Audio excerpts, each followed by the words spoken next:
नमस्कार। दर्शन साहित्य की प्रश्न श्रृंखला में आप सबका स्वागत है। आज यूजीसी नेट के लिए भाग 5 लेकर उपस्थित हुआ हूं। तो इससे पहले हमने देखा कि जो प्रीवियस ईयर प्रश्न हैं उनके बारे में हमने कुछ पढ़ा। तो आज हम इन्हीं के बारे में देखेंगे। सबसे पहले आज का पहला प्रश्न है, बौद्ध दर्शनस्य आचार्यद्वयम्। बौद्ध दर्शन के आचार्य।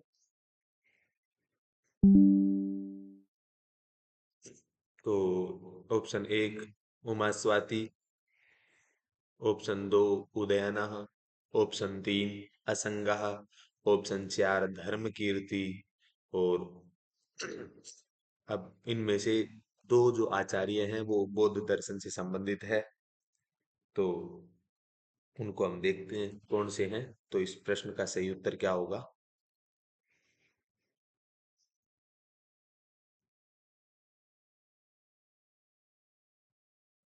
तो इस प्रश्न का सही उत्तर है असंग और धर्म कीर्ति। ठीक है, असंग और धर्म कीर्ति ये दो आचार्य हैं, ये बौद्ध दर्शन से संबंधित है। तो ऑप्शन 3 और 4, ऑप्शन बी सही हो जाएगा। ठीक है, तो कैसे? तो सबसे पहले बी ऑप्शन ठीक है। आस्तिक दर्शनों की संख्या 6 है, नास्तिक 3 है। इसमें आस्तिक दर्शनों में कपिल, चारवाक, योग दर्शन पतंजलि, जैन दर्शन के संबंधित ऋषभदेव महावीर स्वामी हैं, न्याय के गौतम हैं, बौद्ध के गौतम बुद्ध। और ये गौतम और गौतम बुद्ध अलग अलग हैं। ठीक है, वैशेषिक कणाद, पूर्व मीमांसा जैमिनी और बादरायण का उत्तर मीमांसा है। इसके बाद बात करें जैन दर्शन के जो प्रमुख आचार्य हैं, इनको परीक्षाओं में पूछ लिया जाता है। तो जैन दर्शन के प्रमुख आचार्यों में उमाश्वाति कुंकुदाचार्य, समंत भद्र, सिद्ध सेन दिवाकर, हरिभद्र भट्ट अलंग अकलंग और विद्यानंद वादिराज सूरी, देवसूरी, हेमचंद्र, मल्लिसेन सूरी, गुणरत्न, यशो विजय और इत्यादि जैन दर्शन के प्रमुख आचार्य हैं।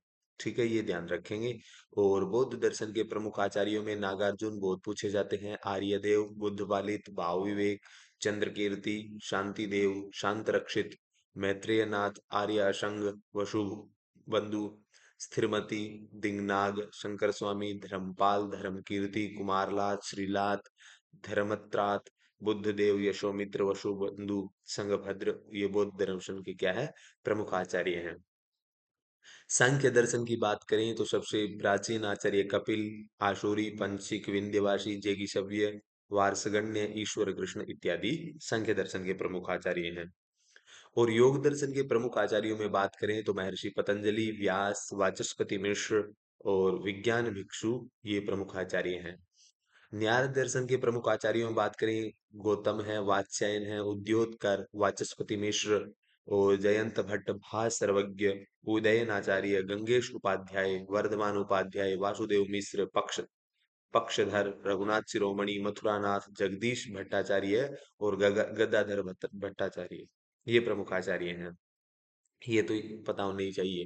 कणाद, प्रशस्तपाद, शिवादित्य मिश्र, वल्लभाचार्य और अन्नम भट्ट ये सभी आचार्य वैशेषिक दर्शन से संबंधित है। और मीमांसा दर्शन से संबंधित आचार्यों में जैमिनी है, कुमारिल भट्ट हैं, प्रभाकर मिश्र है। ठीक है, तो कुमारिल और प्रभाकर ये प्रमुख आचार्य हैं मीमांसा दर्शन के। इसके बाद वेदांत के बादरायण, गौड़पाद, आचार्य शंकर, पद्मा पादाचार्य, मंडन मिश्र, वाचस्पति मिश्र और सदानंद योगेंद्र जिनका वेदांत सार है। तो ये आचार्य वेदांत दर्शन से संबंधित है। तो ये इन आचार्यों का आप प्रमुख प्रमुख आचार्यों को याद रखेंगे। ठीक है, तो अगला दूसरा प्रश्न है आज का, कर्तृत्व, भोक्तृत्व, सुखित्व, दुखित्व, दुखित्वाद्य विमान त्वेन इह लोक परलोकगामी व्यवहारिकः जीवः। तो मनोमय कोश अवच्छिन्न चिदात्मा है, या प्राणमय कोश अवच्छिन्न चिदात्मा है, या विज्ञानमय कोश अवच्छिन्न चिदात्मा है, या आनंदमय कोश चिदात्मा है। यानी कर्तृत्व, भोक्तृत्व, सुखित्व, दुखित्वाद्यभिमानित्वेन इहलोक परलोकगामी जो व्यावहारिक जीव है वो क्या है? इस प्रश्न का सही उत्तर क्या होगा?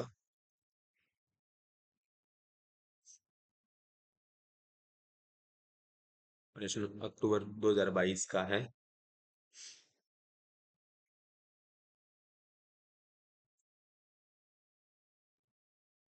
इस प्रश्न का उत्तर है विज्ञानमय कोशावच्छिन्न चिदात्मा। ठीक है, तो कैसे है तो देखते हैं। तो वेदांत सार से ये प्रश्न है, विज्ञानमय कोश चिदात्मा। तो वेदांत सार प्रकरण ग्रंथ है, आचार्य सदानंद योगींद्र ने लिखा है। उपनिषदों को ही प्रमुख मानता है। ये वाक्य भी कई बार पूछा जाता है, वेदांतो नाम उपनिषद प्रमाणम। ये कौन से ग्रंथ का है? तो ये वेदांत सार में है। ठीक है, सूक्ष्म शरीर का वर्णन है, 17 अवयवों वाला सूक्ष्म शरीर बताया गया है। ये भी कई बार पूछा जाता है। इसमें सूक्ष्म शरीर के अंतर्गत तीन कोश है, विज्ञानमय, मनोमय, प्राणमय। बुद्धि ज्ञानेंद्रियों के सहित विज्ञानमय कोश बनाती है। ठीक है, बुद्धि जब ज्ञानेंद्रियों के साथ जुड़ती है तो विज्ञानमय कोश। इसके बाद विज्ञानमय कोश से अवच्छिन्न जो चिदात्मा है वो ही क्या कहलाता है? व्यवहारिक जीव। यही प्रश्न पूछा गया है। इयम बुद्धि ज्ञानेन्द्रिय सहिता विज्ञानमय कोशो भवति। ठीक है, फिर कहता है अयम कर्तृत्व, अहम भोक्तृत्व, सुखित्व, दुखित्वाद्यभिमानित्वेन इह लोक परलोकगामी व्यवहारिको जीव इत्युच्यते। ठीक है, यही पूछ लिया। ठीक है, मैं करता हूँ, मैं भोगता हूँ, सुखी दुखी, इस प्रकार अभिमान करने के कारण यह लोक और परलोक में गमन करने वाला है। ठीक है, तो सूक्ष्म शरीर की बात करें, जिसको लिंग शरीर भी कहते हैं, तो बुद्धि और ज्ञानेंद्रियों के साथ मिलता है तो विज्ञानमय कोश शक्तिमान और कर्ता रूप में होता है। और मन के साथ पंच ज्ञानेंद्रियों से जुड़कर मनोमय कोश बनता है। इच्छा शक्तिमान होता है, कर्ण रूप होता है। और पंच ज्ञानेंद्रियों के साथ पंच प्राण जुड़ेंगे तो प्राणमय कोश क्रिया शक्तिमान होता है और क्रिया रूप। ठीक है, तो इस प्रकार से इस प्रश्न का सही उत्तर होगा विज्ञानमय कोश अवच्छिन्न चिदात्मा। ठीक है, अगला सवाल है, अभाव विषयक प्रत्यक्ष प्रमायाम चक्षुरिंद्रियस्य अभाव पदार्थस्य च मध्ये सन्निकर्षः संवेद समवायः, संयुक्त संवेद समवायः, समवायः या विशेष्य विशेषण भाव संबंधः।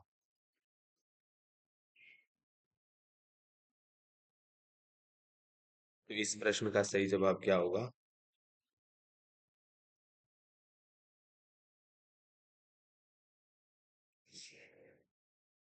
इस प्रश्न का सही जवाब है, तो आप देखेंगे तो अभाव विषयक प्रत्यक्ष प्रमा का चक्षुर इंद्रिय के साथ अभाव पदार्थ का जो सन्निकर्ष होता है वो विशेष्य विशेषण भाव होता है। ठीक है, ये ध्यान रखेंगे।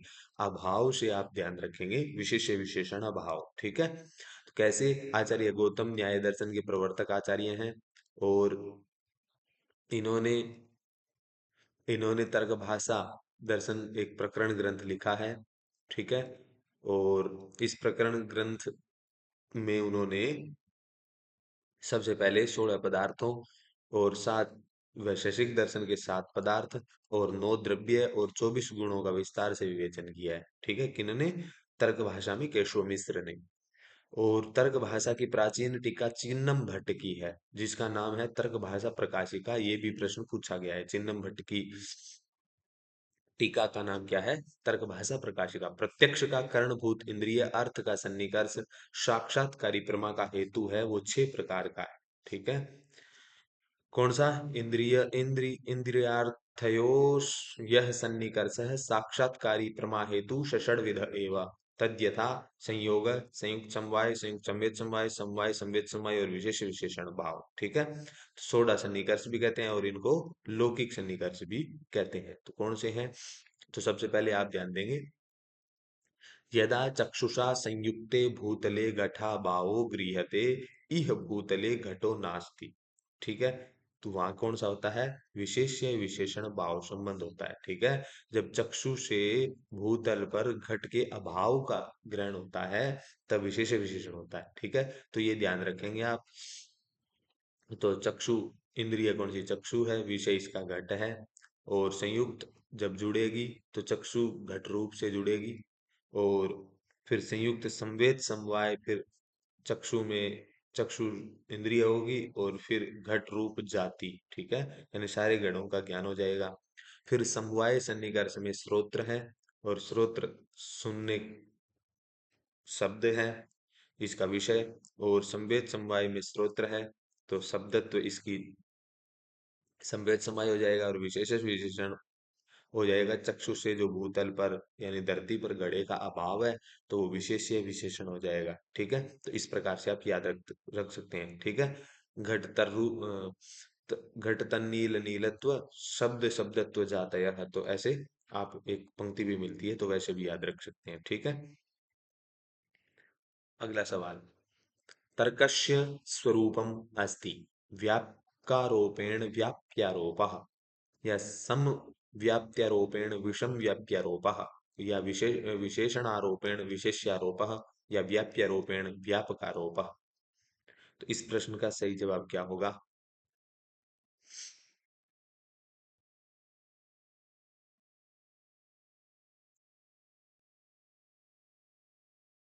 इस प्रश्न का सही जवाब है ऑप्शन नंबर डी। ठीक है, कैसे? व्याप्यारोपेण व्यापक आरोप। ठीक है, यहाँ पर उल्टा है, व्यापकारोपेण व्याप्यारोप, यानी व्याप्यारोपेण व्यापकारोप। ऑप्शन डी इसका सही होगा। ठीक है, तो कैसे है देखते हैं एक मिनट। इसका ऑप्शन डी सही है, तो कैसे? तो व्याप्यारोपेण व्यापकारोप।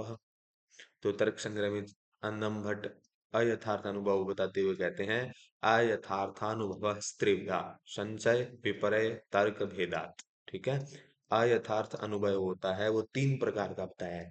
ठीक है, कौन कौन सा ये ध्यान रखेंगे? संचय, विपर्य और तर्क। संचय क्या होता है? एकस्मिन धर्मेणि विरुद्ध नाना धर्म वैशिष्ट्यावगाही ज्ञानम संशयः। ठीक है, अर्थात एक धर्मी विरोधी नाना की विशेषता यानी अनेक धर्मों की विशेषता से संबंध ज्ञान क्या है? संचय है। जैसे स्थाणु वा पुरुषो वा। ठीक है, स्थाणु है या पुरुष है, यानी उसमें संचय होना। इसके बाद विपर्य, मिथ्या ज्ञानम विपर्य। ठीक है, यानी जो मिथ्या ज्ञान है वो विपर्य है। जैसे सुक्ता विदम रजतम, यानी कोई सुक्ति है उसको हम रजत समझ लेते हैं। इसके बाद व्याप्यारोपेण व्यापकारोप तर्क, यानी व्याप्य के आरोप से व्यापक का आरोप तर्क है। ठीक है, व्याप्य मतलब जो व्याप्त हो। जैसे यथा यदा वह्नि न स्यात् तर्हि धूमोपि नास्ति, जहाँ अग्नि नहीं है यानी व्याप्य नहीं है तो व्यापक भी नहीं। ठीक है, तो धुआं भी नहीं होगा, ऐसा इन्होंने बताया। तो अनुभव दो प्रकार का होता है वैसे, यथार्थ और अयथार्थ।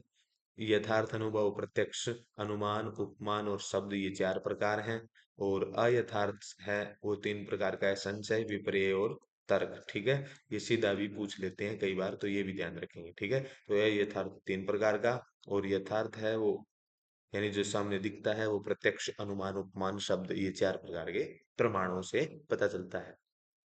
तो इससे पता चला कि ऑप्शन डी इसका सही है, अयथार्थ और यथार्थ अनुभव दो प्रकार का होता है।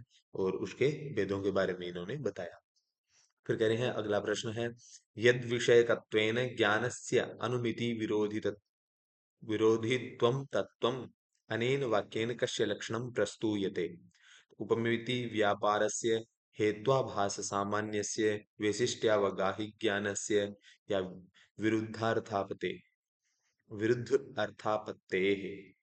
तो इस प्रश्न का सही जवाब क्या होगा?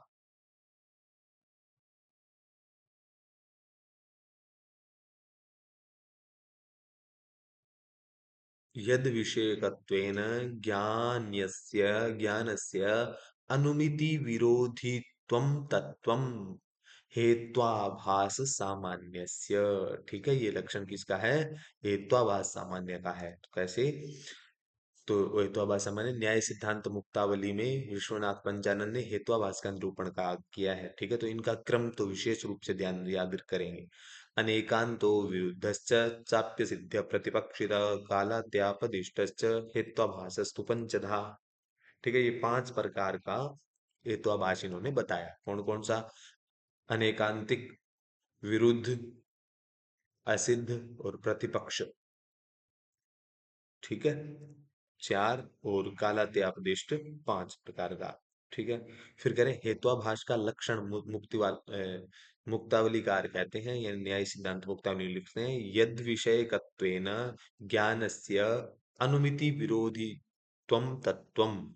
ठीक है, क्या बताया? यद विषयकत्वेन ज्ञानस्य अनुमिति विरोधित्वम तत्वम, अर्थात जिस विषय ज्ञान की अनुमिति में विरोधिता है अथवा जिस विषय में अवच्छिन्न ज्ञान अनुमिति का प्रतिबंध है, वही क्या है? हेत्वाभास। ठीक है, पर्वतो बन्यमान प्रमेयत्वात्। ठीक है, इस अनुमान में जो प्रमेयत्व का हेतु है वह प्रमेयत्व पर्वत के अतिरिक्त स्थलों पर विद्यमान होता है। अतः हेतु पर्वतो वन्यमान इसका अनुमिति का प्रतिबंधक है। ठीक है, यानी पर्वत अग्नि वाला है, इस जो अनुमिति हुई है इसका प्रतिबंध करने वाला है, इसलिए ये ज्ञान का अनुमिति विरोधित्व तत्व है। कौन? हेत्वाभास, सामान्य हेत्वाभास। तो कह रहे हैं यद विषय का अर्थ है यादृश विशिष्ट विषयता वाला होना। ठीक है, जैसी विशेषता है वैसा होना। हेत्वाभास के लक्षण में यद विषयकत्वेन प्रयुक्त तृतीया का अवच्छेदक है, ज्ञान से में षष्ठी है और वृत्तित्व यानी निष्ठत्व है। लक्षण में विरुद्ध। ठीक है, इस प्रकार हृदो वन्यमान, इस अनुमान से वन्या भाववान हृदय यह वाक्य प्रतिबंधक है और हृदो वन्यमान अनुमिति प्रतिबंध है। इस प्रकार प्रतिबद्धता से निरूपित प्रतिबंधकता वन्या भाव वान हृदय ही ज्ञान में है। ठीक है, यानी जो तालाब है उसके अंदर वन्नी का अभाव है, तो ऐसा ये इन्होंने बताया। ठीक है, तो इस प्रकार आप ये ध्यान याद रख लेंगे, ये 5 प्रकार का किस क्रम से ये पूछता है। अनेकांतो विरुद्धश्च अप्य सिद्ध्य प्रतिपक्षिता कालात्यापदिष्ट च हेत्वाभासस्त्वंचदा। इसके पश्चात बात करें अगला प्रश्न, यथोचितम मेलनम कुरुता। प्रश्न सूची 1 से सूची 2 का मिलाना है। चित्त भूमि, यम, नियम, क्लेश। ठीक है, तो इनका मेल करना है। इस प्रश्न का सही जवाब क्या होगा?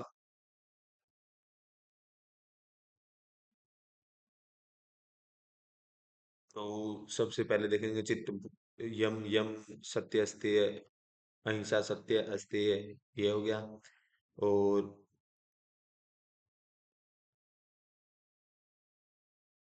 नियम तप हो गया।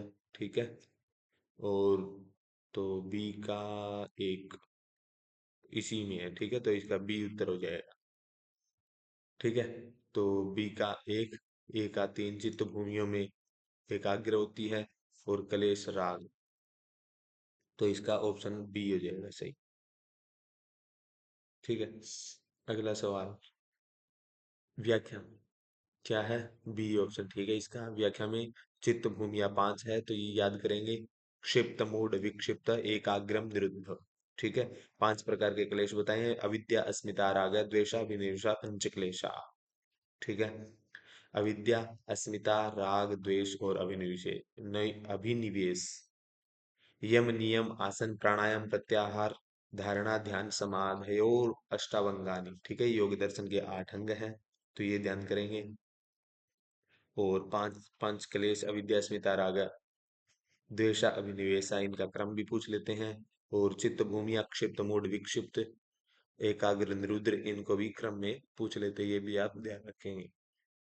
इसके बाद क्रिया योग क्या होता है ये भी पूछ लेते हैं। तपस, स्वाध्याय, ईश्वर, प्राणी धानानि क्रिया योग। ठीक है, ये क्रिया योग होता है। और योग दर्शन महर्षि पतंजलि का है। शेषवर संख्य भी कहते हैं, ईश्वर तत्व को मानता है। 4 पाद है योग दर्शन में, समाधि पाद, साधन पाद, विभूति और केवल्य, ये भी पूछ लेते हैं। ठीक है, भी पहले पाद का क्या नाम है, दूसरे का क्या नाम है, तीसरे का क्या नाम है, चौथे का क्या नाम है। ठीक है, तो समाधि पाद पहला, साधन दूसरा, विभूति और केवल है। ठीक है, चार, चारों में चार चार पाद हैं। ठीक है, तो पहला पाद है, उसमें 51 सूत्र हैं, दूसरे में 55 सूत्र हैं, तीसरे में 55 सूत्र हैं, और चौथे में 34 सूत्र हैं। इस प्रकार कुल मिलाकर के योग सूत्र में 195 सूत्र मिलेंगे। ठीक है, तो ये प्रमुख चीजें हैं, इनको आप स्मरण करेंगे। अगला प्रश्न है, यथोचितम मेलनम कुरुतः प्रत्यक्ष प्रमाणम अनुमानम चित्तम निद्रा। ठीक है,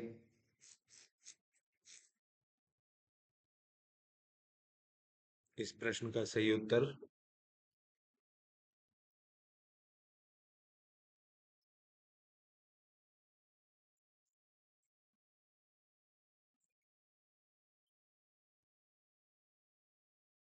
इस प्रश्न का सही उत्तर क्या होगा?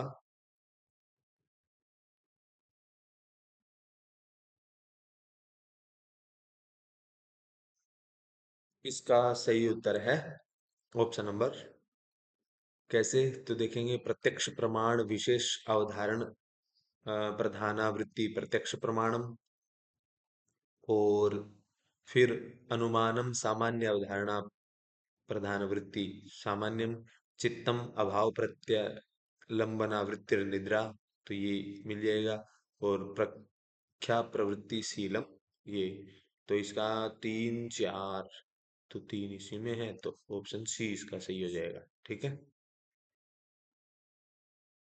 तो देखते हैं, योग सूत्र के लेखक महर्षि पतंजलि हैं। योग सूत्र में चार पाद हैं, समाधि, साधन, विभूति, कैवल्य। तो योग दर्शन में पदार्थों की संख्या कितनी है? 26 है। और प्रथम पाद का योग का लक्षण बताते हैं, योग चित्त वृत्ति निरोध। इसके बाद चित्त प्रकाशशील, चेष्टाशील, स्थिरशील होने से त्रिगुणात्मक है। ठीक है, कैसे? चित्तम ही प्रख्या प्रवृत्ति स्थितिशीलत्वात् त्रिगुणम। ठीक है, प्रख्या प्रवृत्ति, स्थिति और शील, तीन प्रकार का। इसके बाद चित्तम ही प्रख्या प्रवृत्ति स्थितिशील शीलतत्वात् त्रिगुणम, तीन प्रकार का मानता है, प्रमाण मानता है, प्रत्यक्ष प्रमाण, प्रत्यक्ष, अनुमान और आगम। ठीक है, प्रमाण कितने मानता है? तीन प्रमाणों को मानता है। कौन कौन से? प्रत्यक्ष को, और अनुमान को, और आगम को। ठीक है, योग सूत्र कितने, योग कितने प्रमाण मानता है? तीन, और संख्या भी तीन।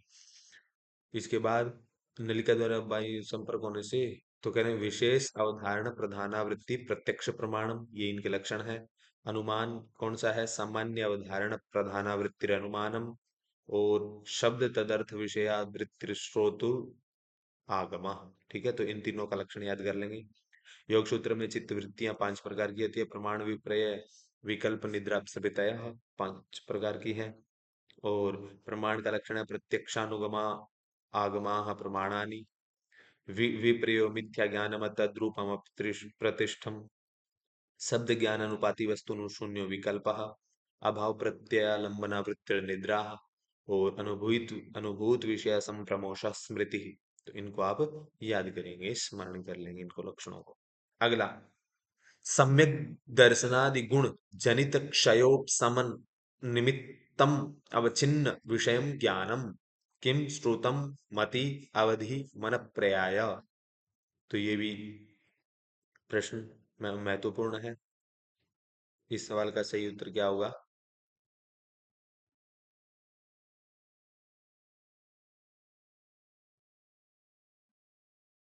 इस प्रश्न का सही उत्तर है ऑप्शन नंबर, तो सम्यक दर्शन आदि गुण से जनित उपशमन का निमित्त है विषयम ज्ञानम श्रुतम। ठीक है, इसका ऑप्शन एक होगा। तो कैसे देख लेते हैं हम, तो ये रहा, ज्ञान आवरण सम्मति जनितम स्पष्टम ज्ञानम, और ज्ञान आवरणयो सति, तो सम्यक दर्शन ज्ञान चरित्राणि मोक्ष मार्ग। जैन दर्शन तीन प्रकार के बताता है। ठीक है, सम्यक दर्शन, सम्यक ज्ञान, सम्यक चरित्र। ठीक है, रत्न त्रय की संज्ञा दी गई है इनको। और माधवाचार्य, माधवाचार्य का सर्वदर्शन संग्रह में सम्यक ज्ञान के पांच भेद बताए हैं। कौन कौन से? तज्ज्ञानम पंचविधम, श्रुति मति श्रुत अवधि मनः पर्याय केवल भेदेन पंचधा। ठीक है, तो इनका क्रम पूछ लेता है। तो ज्ञान आवरणयोपशमे सति इंद्रिय मनसि पुरस्कृत्य व्यापृतः संयथार्थम मनुते सा मति। ज्ञान आवरणयोपशमे सति मति जनितम ज्ञानम श्रुतम। ठीक है, तो यही प्रश्न में पूछा है। सम्यक दर्शनादि गुण जनितम अवचिन्न ज्ञानम, फिर अवधि अवधि। इस प्रश्न का सही उत्तर है सम्यक दर्शनादि गुण जनित क्षयोपशमन निमित्तम अवच्छिन्नम विषयम ज्ञानम अवधि। ठीक है, तो ये उत्तर में पूछा है। ठीक है, तो इस प्रश्न का उत्तर ये नहीं, श्रुत थोड़ा सा मेरे को संशय हो गया था। तो इस प्रश्न का सही उत्तर है ऑप्शन नंबर सी। ठीक है, इस सूत्र का ये मत अवधि का ये लक्षण है। इसके बाद आप देखेंगे सम्यक दर्शनादि गुण जनित क्षयोपशमन निमित्तम अवच्छिन्न ज्ञानम अवधि। ठीक है, मन पर्याय ईर्ष्यांतराय ज्ञान आवरण आवरण क्षयोपशमे सति पर मनोगतस्य अर्थस्य स्फुटम परिच्छेदम ज्ञानम पर्यायः। और ज्ञान के आवरण के रूप में ईर्ष्या आदि जो विघ्न है उनका क्षय और उपक्षय हो जाने पर दूसरे व्यक्तियों के मन की बात को स्पष्ट रूप से व्याप्त करने वाले ज्ञान को क्या कहते हैं? मन पर्याय कहते हैं। और केवल तपक क्रिया विशेषान आदर्श सेवन्ते तपस्विनः तज्ज्ञानम अन्य ज्ञानात् संसृष्टम केवलम। ठीक है, तो इसको भी आप यानी जिसके लिए तपस्वी लोग विशेष प्रकार की तपस्याएं करते हैं और अन्य किसी प्रकार के ज्ञान से जो पृथक हैं, वो कौन सा है? केवल ज्ञान है, यानी कोई अन्य ज्ञान से दूर है जो। ठीक है, मन पर्याय हो गया। और सम्यक सही आदि गुणों से उत्पन्न, सम्यक दर्शन आदि गुणों से उत्पन्न क्षय और उपक्षय का जो कारण है वही क्या है? अवधि है। और ज्ञान के आवरण का क्षय और उपक्षय हो जाने पर मति से जो उत्पन्न ज्ञान होता है वो श्रुत होता है, यानी मति जनितम ज्ञानम श्रुतम। ठीक है, और यहाँ पर क्या पूछा है? सम्यक दर्शनादि गुण से जनित क्षय और उपक्षय का निमित्त ज्ञान है, वो क्या है? अवधि है। ठीक है, निमित्त मतलब किसी कारण हो कोई ऐसा। इसके बाद थोड़ी देर में सिद्धांते वैश्वदेवेन यजेत। कुछ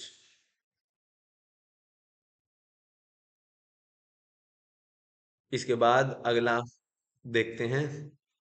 अगला प्रश्न है सिद्धांते वैश्वदेवेन यजेत इत्यत्र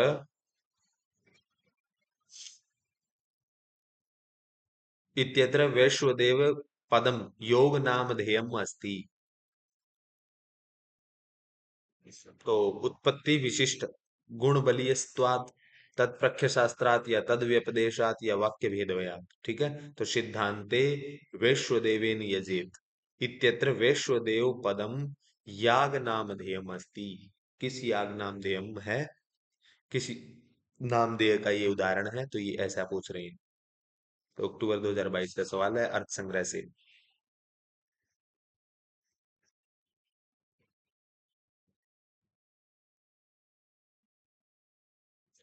इस सवाल का सही जवाब क्या होगा? तो इस सवाल का सही जवाब है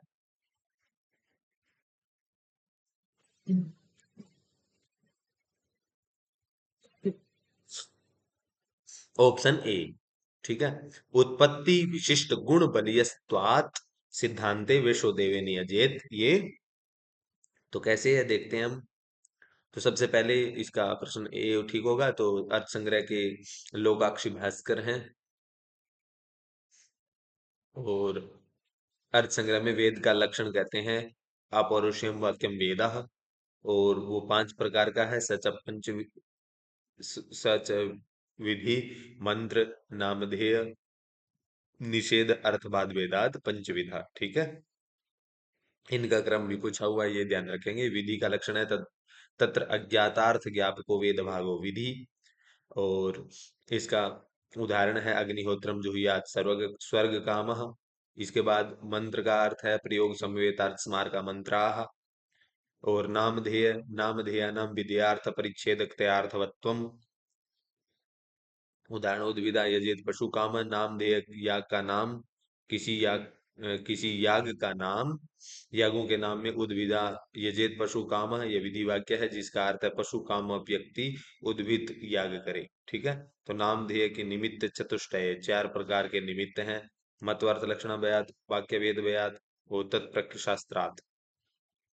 नामधेय चार प्रकार से हो सकता है, मतवर्थ लक्षण, वाक्य वेद से, तत्प्रख्य शास्त्र और तद व्यपदेश से। इसके बाद उत्पत्ति विशिष्ट गुण बलियस त्वमपि पंचमम नामधेयम निमित्तम केचित। कुछ लोग ये भी मानते हैं क्या, उत्पत्ति विशिष्ट गुण बलियस त्वमपि पंचमम नामधेयम निमित्तम इति केचित, यानी वैश्वदेवो यजेत, अर्थात उत्पत्ति विधि से जो बोधित गुण प्रबल होता है, कुछ मीमांसक इसे नामधेय में पांचवा निमित्त मानते हैं। ठीक है। तो ये हुए चार निमित्त। ठीक है। कौन कौन से, मत्वर्थ लक्षणा बयात, वाक्य भेद बयात, तत्प्रख्य शास्त्र और तद्व्यपदेशा। ठीक है। तो निमित्त चतुष्टय हुए ये। और इनके बाद जो पांचवा मानते हैं वही पेपर में पूछा है, वैश्वदेवेन यजेत। ठीक है। जैसे वैश्वदेव, ये कई स्थलों पर वैश्वदेव का देवतावाचक होना संभव नहीं है, क्योंकि उत्पत्ति से विहित अग्नि आदि जो देवता प्रबल है, इस कारण वैश्वदेव याग का नाम है। ठीक है। ये किस में मानते हैं वैश्वदेव को याग का नाम, ये उत्पत्ति विशिष्ट गुण बलीय त्वमपि पंचमम नामधेयम, यानी पांचवा जो नामधेय है उसमें इसको याग मानते हैं। न्याय सुधाकर आदि मीमांसक विद्वानों ने विचार में पांचवा उत्पत्ति विशिष्ट गुण बलियस्त्व संज्ञक नाम का नामधेय माना जा सकता है। ठीक है। यही पेपर में पूछ लिया। निषेध का अर्थ है पुरुषस्य निवर्तकम वाक्यम निषेध, और प्राशस्त्य निंदान्यतर परम वाक्यम अर्थवाद। तो इस प्रकार से वैश्वदेव यजेत, इस सिद्धांत में वैश्वदेव पद में याग नाम ध्येय है उत्पत्ति विशिष्ट बलीय, पद बलीय होने से। ठीक है। तो ये पांचवा नाम ध्येय समझ आ गया होगा। तो इनको आप स्मरण करें सभी चीजों को। ठीक है। ये जो लक्षण वगैरह है, इनसे प्रश्न आते हैं, कई बार अर्थवाद का पूछ लेते हैं, तो कई बार निषेध का पूछ लेते हैं, और कई बार इनका मिलान भी दे देते हैं। ठीक है। तो आप इनको याद कर लेंगे, पुरुषस्य निवर्तकम वाक्यम निषेध, प्राशस्त्य निंदान्यतर पर वाक्यम अर्थवाद, और उत्पत्ति विशिष्ट गुण बलियस्त्वमपि पंचमम नामधेयम। तो ये भी पूछा जा सकता है पंचवा नामधेय कौन सा है, तो उत्पत्ति विशिष्ट गुण बलिय, और चार नाम दिए ये हो गए, मत्वर्थ लक्षण व्यात, वाक्य भेद व्यात, तत्प्रख्य शास्त्र, तत्व उपदेशात। ठीक है। तो ये भी हो गए हैं।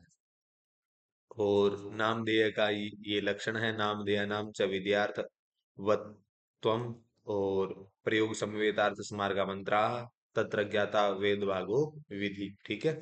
और पांच प्रकार का ये जो विधि वाक्य है वो पांच प्रकार का है, विधि मंत्र नामधेय अर्थवाद निषेध और अर्थवाद। इनका क्रम भी पूछ लेते हैं, ये भी ध्यान रखेंगे। अगला सवाल, अधोलिखित कथनद्वयम् आश्रित्य समुचितम् उत्तरम्। तो उत्पत्ति विधौ कर्मणः करणत्वेन अन्वयः, उत्पत्ति विधौ कर्मणः साध्यत्वेन अन्वयः।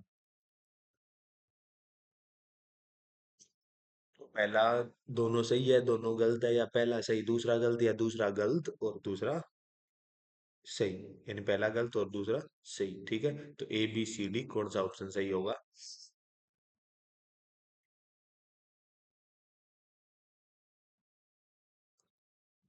कथन एक है, उत्पत्ति विधि में कर्मणः करणत्वेन अन्वयः। ठीक है। तो उत्पत्ति विधि में कर्म का करण से अन्वय होता है, सही बात है। परंतु उत्पत्ति विधि में कर्म का साध्य से अन्वय नहीं होता। ठीक है। तो पहला सही है और दूसरा गलत है, तो ऑप्शन सी इसका सही होगा। ठीक है। तो कैसे है, तो विधि मंत्र नाम दिए, निषेध अर्थवाद, ये पांच प्रकार हम देख लिए। विधि चार प्रकार की है, उत्पत्ति विधि, विनियोग विधि, अधिकार विधि और प्रयोग विधि। ठीक है। ये भी पूछे हुए हैं, ये ध्यान रखेंगे। उत्पत्ति विधि का लक्षण है, तत्र कर्म स्वरूप मात्र बोध को विधि उत्पत्ति विधि। ठीक है। यानी जहाँ पर कर्म के स्वरूप का मात्र बोध होता है, जैसे यथा अग्निहोत्रम जुहोति, अत्र विधो कर्मण करणत्वेन अन्वयः। तो यही पूछा है, विधि में कर्म में करण के द्वारा अन्वय हुआ है, जैसे अग्निहोत्रम होने इष्टम भावेत इति। ठीक है, इसको क्या कहते हैं? उत्पत्ति विधि। इसके बाद अंगों का प्रधान के साथ संबंध बोधक विधि को विनियोग विधि कहते हैं। ठीक है।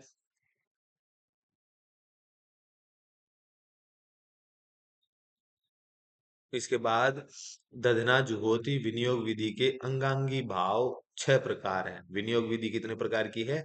6 प्रकार की। ठीक है। विधि 4 प्रकार की हुई। फिर विधि में उत्पत्ति विधि, विनियोग विधि। ठीक है, इनमें उत्पत्ति विधि का लक्षण देख लिया हमने। अब विनियोग विधि है वो 6 प्रकार की।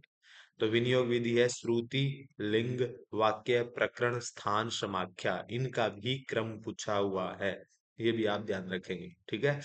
तदना जुहोती ये विनियोग विधि का उदाहरण है। अधिकार विधि का लक्षण है कर्मजन्य फल स्वाम्य बोध को विधि अधिकार विधि। और कर्मजन्य फल की स्वाम्य बोधक विधि कौन सी? अधिकार विधि है। प्रयोग विधि प्रयोग प्रांशु भाव बोध को विधि प्रयोग विधि, तो प्रयोग विधि का लक्षण पूछा हुआ है। और विधि वाक्य से प्रयोग शीघ्र करने का बोध होता है, उसे प्रयोग विधि कहते हैं। ठीक है। अंग प्रधान क्रम बोध को विधि प्रयोग विधि। ठीक है, ये अंगों के क्रम का बोध कराने वाली विधि को क्या कहते हैं? प्रयोग विधि कहते हैं। प्रयोग विधि अंग वाक्यों के साथ एक वाक्यता होने पर प्रयोग विधि ही है। ठीक है, अर्थात उदाहरण हुआ ददना जुहोती। ठीक है। तो यहाँ पर इससे पता चलता है कि उत्पत्ति विधि में कर्म का करण से अन्वय होता है, ना कि साध्य से। ठीक है। तो इस प्रकार से इसका ऑप्शन सी सही हो जाएगा। अगला सवाल है असमवायी कारणत्वम एव अस्ति। असमवायी कारणत्वम एव अस्ति द्रव्य सामान्योः अभाव समवाययोः या क्रिया गुणयोः या विशेष समाहारयोः। इस प्रश्न का सही जवाब क्या होगा? असमवायी कारणत्वम एव अस्ति, असमवायी कारण ही है ऐसा।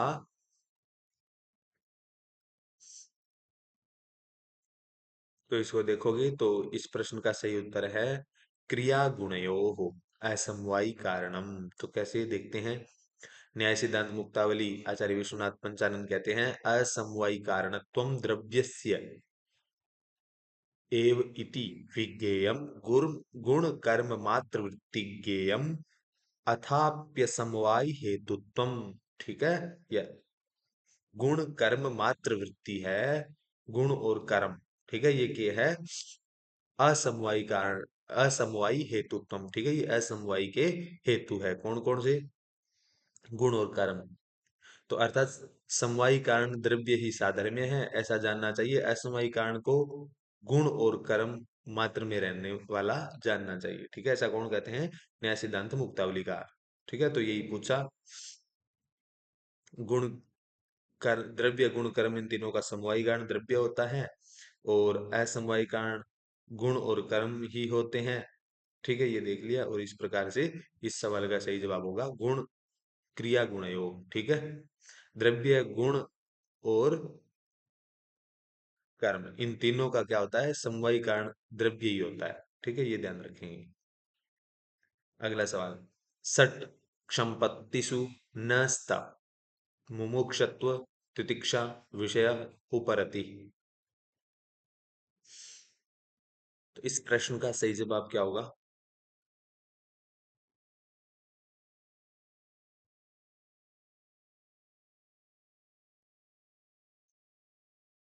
इसका सही जवाब है वेदांत सार में हम शुरू में पढ़ते हैं, तो वहां पर क्या होता है? तो षट संपत्ति के बारे में पढ़ते हैं अधिकारी के अंतर्गत।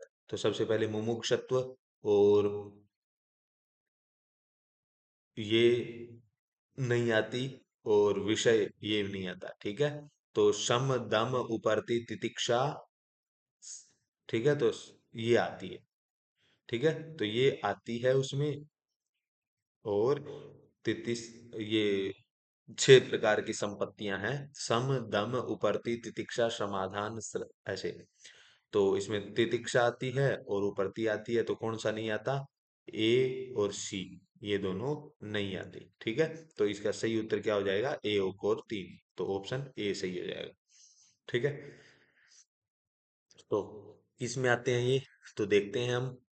तो सबसे पहले सदानंद योगींद्र ने प्रकरण ग्रंथ वेदांत सार में अनुमान चतुष्टय के पश्चात साधन चतुष्टय की और अंतर्गत समाधि सट संपत्ति को परिभाषित करते हैं।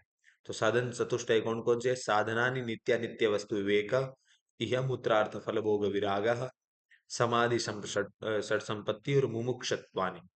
तो यहाँ पर क्या पूछा है? समाधि षट संपत्ति के बारे में पूछा है। ठीक है, तो विषय हो गया ये अधिकारी विषय, संबंध प्रयोजन और नित्य नित्य वस्तु विवेक। तो ये नित्य नित्य वस्तु विवेक का हो गया। और लक्षण,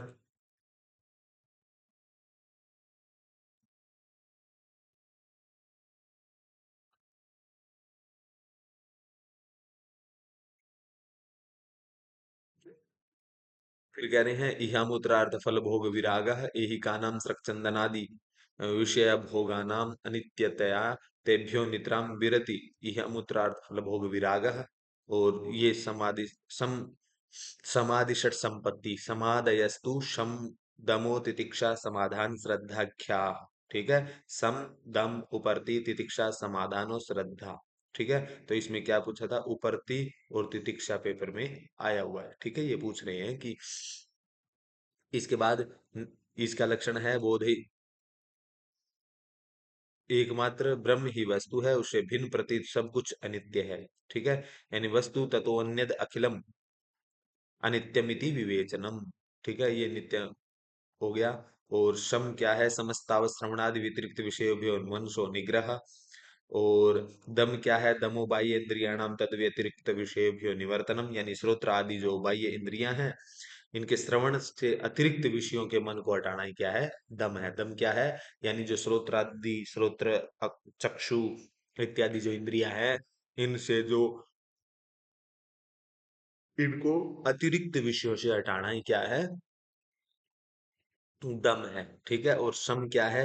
यानी श्रवण मनन और निधिध्यासन को छोड़कर। ठीक है, ये लिखा हुआ है, श्रवण मनन और निधिध्यासन को छोड़कर सभी विषयों से हटाना सम है। और उपरति, उपरति क्या है? निवर्तिता नाम एतेषाम तद व्यतिरिक्त विषयेभ्यो उपरमणम उपरति।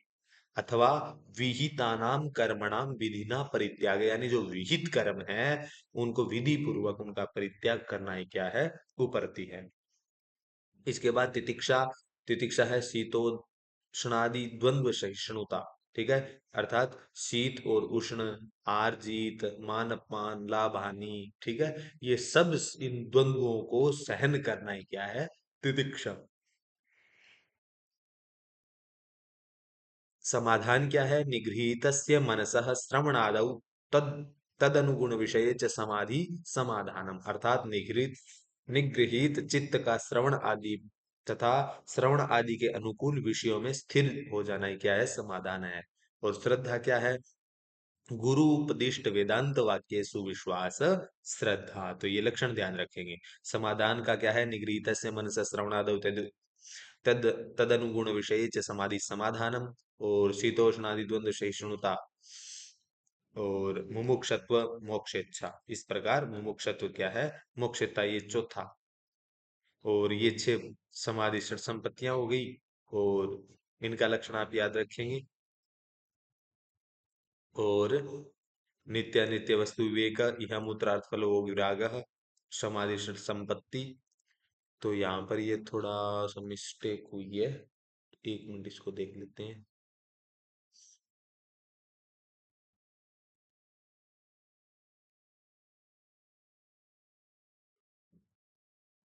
चलो इसको बाद में देख के बताऊंगा। अगला सवाल देखते हैं। प्रकृति उपादानम कालः भागः इत्येते प्रभेदाः भवन्ति। किसके? आभ्यंतर तुष्टे है, बाह्य तुष्टे है, मोह महामोहयोः या असक्ते है। तो ये किसके भाग हैं?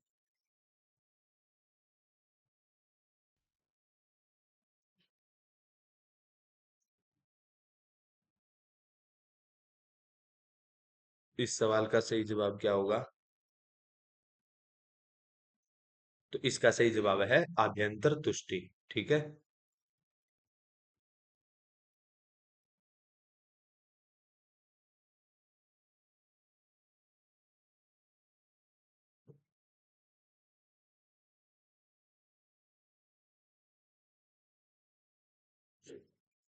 तो इसका सही उत्तर है ए। ठीक है, आभ्यंतर तुष्टि। अगले अभ्यंतर तुष्टि है। तो अब व्याख्या, सांख्य दर्शन के अनुसार विपर्य अर्थात अविद्या 5 प्रकार के हैं। अविद्या विकलता अर्थ नाश होने शक्ति अशक्ति 28 भेद है। और सिद्धि 8 प्रकार की है। और बुद्धि के 50 भेद, इसी को प्रत्यसर्ग भी कहते हैं। ठीक है। तमस 8 भेद होते हैं, मोह के भी 8 भेद होते हैं। मोह 10 प्रकार का होता है, तामिश्र 18 प्रकार का होता है। और अंध तामिश्र 18 प्रकार का होता है। इसके बाद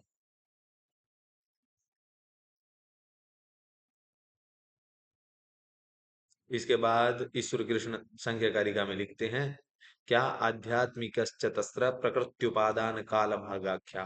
ठीक है, तो ये पंक्ति लिखी हुई है, सीधा ही दिख रहा है। क्या कि आध्यात्मिक चतस्र प्रकृत्युपादान काल भागाख्या बाह्य विषयो परमात् पंच च नव तुष्टयो विमता। अर्थात प्रकृति, उपादान, काल और भाग्य नामों वाली 4 प्रकार की क्या है, आध्यात्मिक तुष्टि है। ठीक है। और 5 प्रकार की बाह्य तुष्टि है। इस प्रकार कुल मिलाकर 9 तुष्टियां हुई। ठीक है, तो ये ध्यान रखेंगे। अगला सवाल, संख्या मतानुसारम कथन द्वयम चिनुत।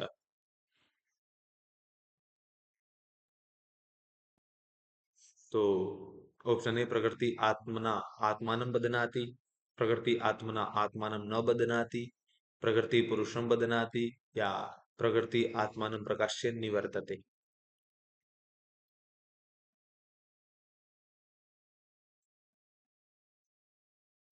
तो इसका सही उत्तर क्या होगा?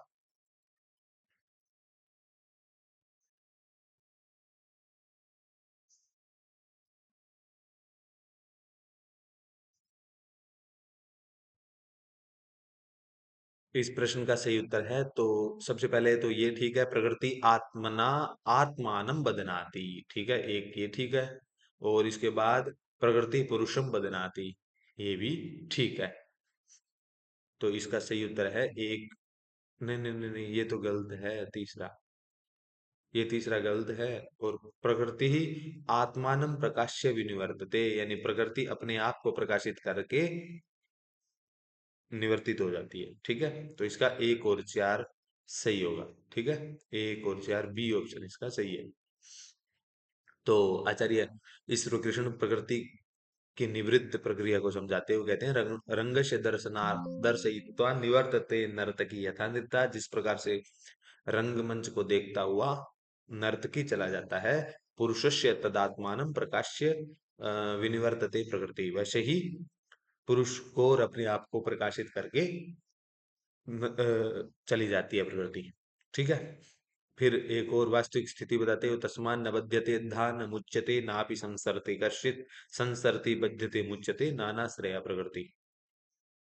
फिर अगला, रूपई शब्द भिरेव तो बदनाति आत्मना आत्मान आत्मना प्रकृति आत्मानम आत्मना प्रकृति, यही पंक्ति पूछी हुई है। ठीक है, आत्मना आत्मा आत अ, बदनाति आत्मानम आत्मना प्रकृति। ठीक है, आत्मानम आत्मना। और शैव पुरुष पुरुषार्थम प्रति विमोचयते एक रूपेण। ठीक है, ये संघ कारिका की 63 नंबर कारिका में कहा है। ठीक है, पुरुष के लिए अपने 8 रूपों में केवल 7 धर्म धर्म ज्ञान वैराग्य ऐश्वर्य अनैश्वर्य रूपों के द्वारा स्वयं को ही प्रकृति क्या करती है, बंधन में डालती है। अगला सवाल, यतो वा इमानि भूतानि जायन्ते इति यम श्रुति विषय वाक्यम अस्ति। तो जन्माद्य अधिकरणस्य, जिज्ञासा अधिकरणस्य, शास्त्रीयोनित्वाधिकरणस्य या आनंदमय अधिकरणस्य। तो ये किस सवाल, किसका सही सही जवाब क्या होगा इसका?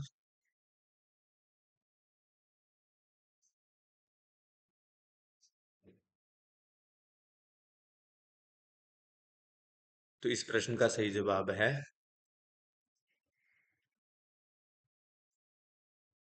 Option number A. ठीक है, जन्माद्य से अधिकरण में ये तो वा ईमानी भूतानि जायन्ते, ये श्रुति विषय वाक्य है।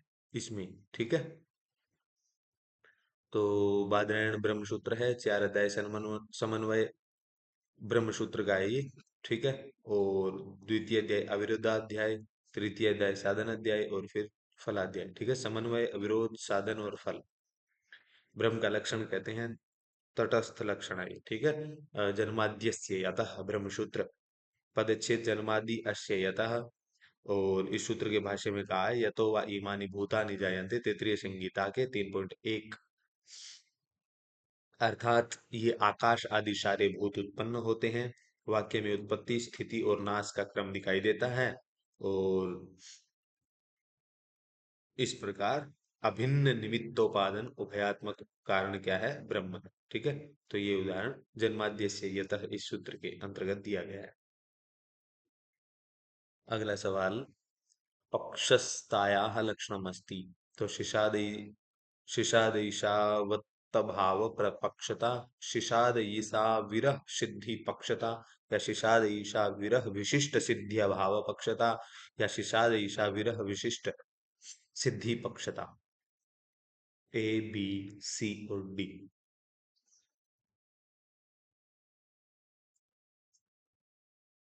का लक्षण है ऑप्शन नंबर सी। ठीक है। तो शिशाद ईसा विरह विशिष्ट सिद्धिया भाव पक्षता। कैसे? तो न्याय सिद्धांत मुक्तावली में अनुमान खंड में परिभाषा देते हुए कहते हैं शिशाद ईशा शेषादयिसया शून्या सिद्धिर्यत्र न विद्यते स पक्षस्तत्र वृत्तिस्त्व ज्ञानादनुमितिर्भवेत्। अर्थात अनुमान साधन करने की इच्छा से शून्य सिद्धि जहां नहीं है वह पक्ष कहलाता है। और वृत्तित्व ज्ञान से अनुमिति होती है। और पक्ष वृत्तित्व में पक्षत्व का लक्षण इस प्रकार है, सिसादेश्या विरह विशिष्ट सिद्ध्या भाव पक्षता, तद्वान पक्ष इत्यर्थ। शिषाद ईशा साध्य को साधन करने की इच्छा, अभाव विशिष्ट साधनों का अभाव पक्षता है। और अनुमान खंड में परामर्श का लक्षण देते हैं व्याप्यस्य पक्ष वृत्तित्वधि परामर्श उच्यते। ये भी महत्वपूर्ण है। और इस प्रकार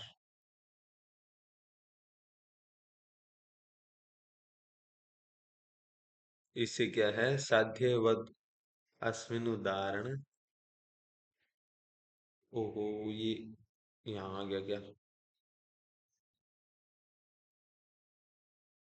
तो पक्षता का लक्षण ये हो गया शिशादिशा विरह विरह विशिष्ट सिद्ध्या भाव।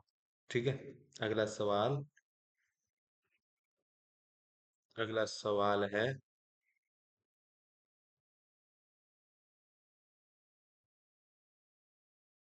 नीचे दो कथन दिए गए हैं उनको। तो अधोलिखित कथनद्वयम् आश्रित्य समुचितम उत्तरम चिनुत।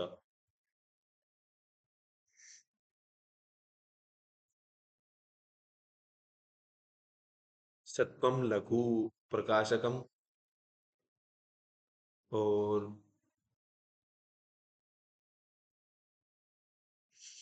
उपष्टगम चलम चरजः। तो ये संज्ञा कारिका की एक कारिका है। इस प्रश्न का सही उत्तर क्या होगा?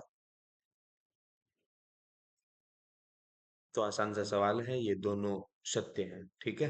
कैसे?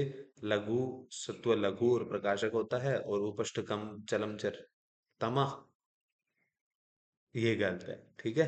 दूसरा गलत है। ए तथा ए सत्य है और बी असत्य है। ठीक है। सत्वम लघु प्रकाशकम होता है, उपष्टकम चलम च रजः होता है। ठीक है। तो ये गलत हो गया, पहला सही दूसरा गलत है। तो इसका सी सही होगा। ठीक है। तो ये कारिका देख लेंगे आप, संख्या में कौन कौन से स्वरूप में आकांक्षा होने पर संख्या कारिकाकार कहते हैं। सत्वम लघु प्रकाशकम इष्टम उपष्टम चलम च रजः गुरु वर्णकमेव तमः प्रदीपवत् अर्थतः वृत्ति। ठीक है। अगला सवाल, चैतन्यम पुरुषस्य स्वरूपम प्रसिद्ध वस्तु धर्मा निष्क्रिय पुरुषः तिष्ठति बाणः इत्यादिकम् उदाहरणम् अस्ति। स्मृतिवृत्तेः, प्रमाणवृत्तेः, विकल्पवृत्तेः या विपर्ययवृत्तेः। तो इस सवाल का सही जवाब क्या होगा? चैतन्यम पुरुषस्य स्वरूपम प्रसि- प्रतिषिद्ध वस्तु धर्माः निष्क्रियः पुरुषः तिष्ठति बाणः इत्यादि उदाहरण किस वृत्ति में दिए हैं?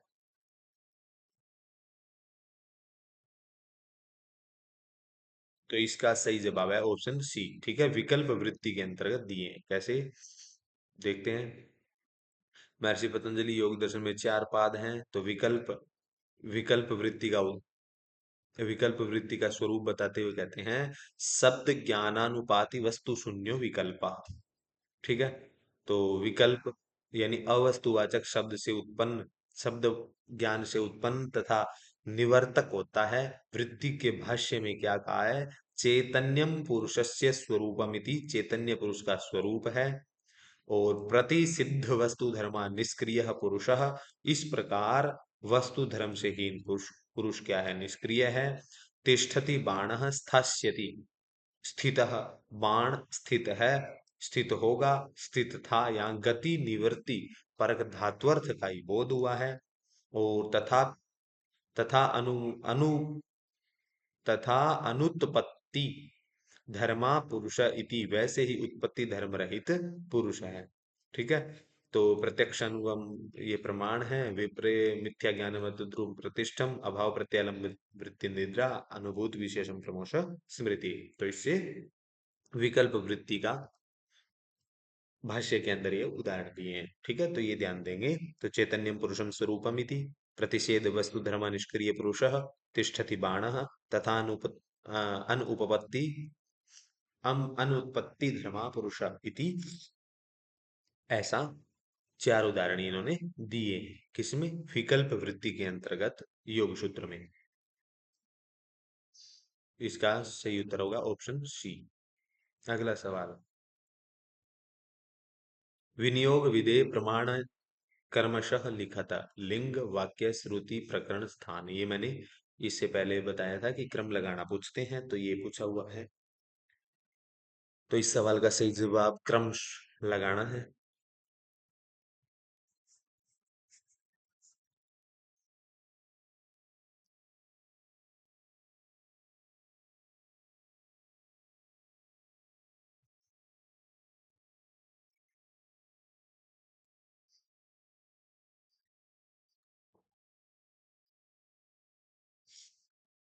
तो इसका सही उत्तर है, सबसे पहले आएगा श्रुति, लिंग, वाक्य, प्रकरण, स्थान और समाख्या, ये पांच प्रकार है। ठीक है, तो सबसे पहले क्या आएगा? श्रुति। ठीक है, तो एक, तो ऑप्शन ए सही होगा। एक दो तीन चार पांच, ये नहीं होगा। तीन तीन, ठीक ठीक ठीक ठीक, ये नहीं। तीन, सबसे पहले क्या होगा? तीन होगा। सबसे पहले तीन ही है। ठीक है, तो डी, डी ऑप्शन इसका सही हो जाएगा। कैसे? तो विनियोग विधि के प्रमाणों का क्रम है श्रुति, लिंग, वाक्य, प्रकरण, स्थान और समाख्या। श्रुति क्या होता है? तत्र निरपेक्षो वा श्रुति, शब्द सामर्थ्यम लिंगम, समव्यवहारो वाक्यम, उभयाकांक्षा प्रकरणम, देश सामान्यम स्थानम, समाख्या योगी का शब्द। इतना विकल्प डी सही होगा। अगला सवाल, तस्य प्रमाणु समवायी कारणम तत्संयोग समवायी कारणम तद अदृष्टादि निमित्त कारणम अत्र तस्य पदेन परामर्श भवति। ठीक है, मनसः निर्विकल्प बुद्धि द्विगुण द्व्यणुकस्य या क्रमणस्य। ठीक है, तो इसका सही उत्तर क्या होगा?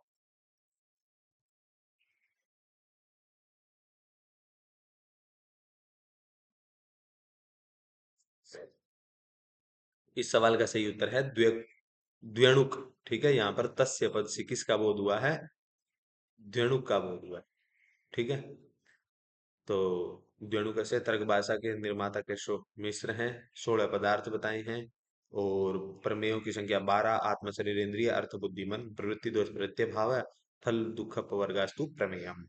द्वयोः प्रमाणों क्रियया संयोगे सति द्व्यणुकम एव उत्पद्यते। ठीक है, दो परमाणुओं के क्रिया के संयोग से क्या होगा? द्व्यणुक बनेगा। ठीक है, तो यहाँ पर तस्य प्रमाणु समवायी कारणम तत्संयोग असमवायी कारणम अदृष्टादि निमित्त कारण। यहाँ पर जो तस्य पद है, इससे क्या होगा? द्व्यणुक का बोध हो रहा है। ठीक है, अगला,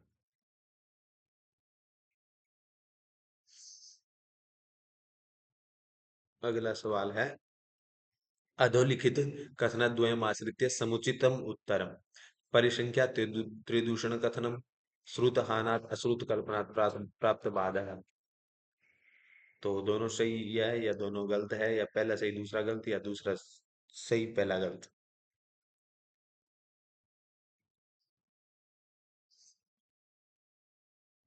तो परिसंख्या त्रिदोष ग्रस्ता, तो ये सही है। और श्रुत हानात अश्रुत कल्पनात् प्राप्त बाधा, ये भी सही है। तो इसका ऑप्शन ए सही हो जाएगा। ठीक है, दोनों सही है।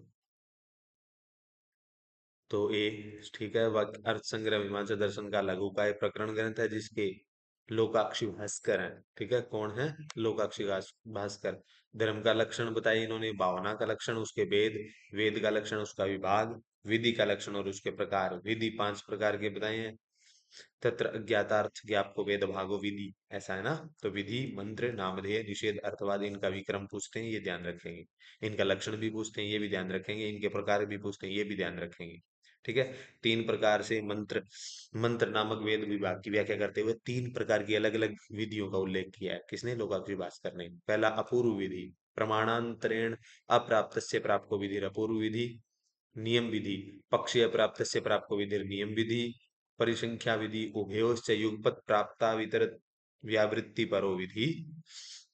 और परिसंख्या विधि 2 प्रकार की हैं, 2 भेद हैं, श्रोति और लाक्षणिकी। और श्रोति अत्र ही एव आवहंती, लाक्षणिकी यानी जिसमें लक्षण दिए पंच पंच नक्ष्या, पंच पंच नखा भक्ष्या। और लाक्षणिकी परिसंख्या 3 दोष हैं, दोषत्रयम् श्रुत हानि अश्रुत कल्पना प्राप्त बाद। ठीक है, ये 3 दोष है। श्रुतार्थ से परित्यागात अश्रुतार्थ प्रकल्पनात् प्राप्तस्य बाधादित्य एवं परिसंख्या त्रिदूषणा। ठीक है, ये कारिका आप याद कर लेंगे। और प्रथम दोष श्रुतार्थ से परित्यागात, द्वितीय दोष अश्रुतार्थ प्रकल्पनात्, तृतीय दोष रागतः प्राप्त बाधात्। प्राप्तवाच्य अर्थ निष्ठ दोष है। स्पष्टीकरण से पता चलता है कि प्रश्न त्रिदूषण, और दोनों कथन सही है।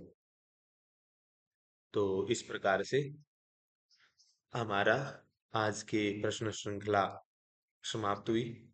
और यदि आपको हमारे वीडियोस पसंद आ रहे हैं, ये प्रश्न श्रृंखलाएं पसंद आ रही है, और ये PYQ करवा रहे हैं हम, तो यदि आप हमसे जुड़कर प्रश्न का अभ्यास करना चाहते हैं, तो हम केवल प्रश्नों का उत्तर और उनसे जो सम पास पास की जो चीजें हैं उनको थोड़ा थोड़ा हम डिटेल सॉल्यूशन करते हैं, ताकि ज्यादा बड़ा वीडियो भी ना हो। ताकि तुम्हारा यदि पढ़ा हुआ है तो आप इनको जल्दी जल्दी रिवाइज करने के लिए ये बनाई गई है वीडियो। ठीक है, यहाँ पर यदि हम समझाने लगेंगे तो समय ज्यादा लगेगा। तो इसलिए हम सीधा इनके लक्षणों को एक बार रिकॉल करते हुए इनको साथ साथ चलते हैं। तो यदि आप एचटेट और यूजीसी नेट की तैयारी कर रहे हैं तो हमारे साथ जुड़ सकते हैं। यूजीसी नेट का पेपर दिसंबर में, उसकी डेट आ गई है, तो आप तैयारी में जुट जाएं। तो ये 73 कोड में भी हैं और 25 कोड में तो हैं ही हैं। ठीक है, तो 73 कोड के लिए भी बहुत महत्वपूर्ण कक्षाएं हैं। कुछ जो दर्शन की है, और कुछ चीजें हैं जो 73 और 25 में बराबर ही है, और 25 कोड के लिए विशेषकर है ही। ठीक है, तो इन्हीं बातों के साथ विदा लेता हूँ। शीघ्र ही एक नए विषय के साथ उपस्थित होऊंगा। तब तक के लिए नमः संस्कृताय। धन्यवाद।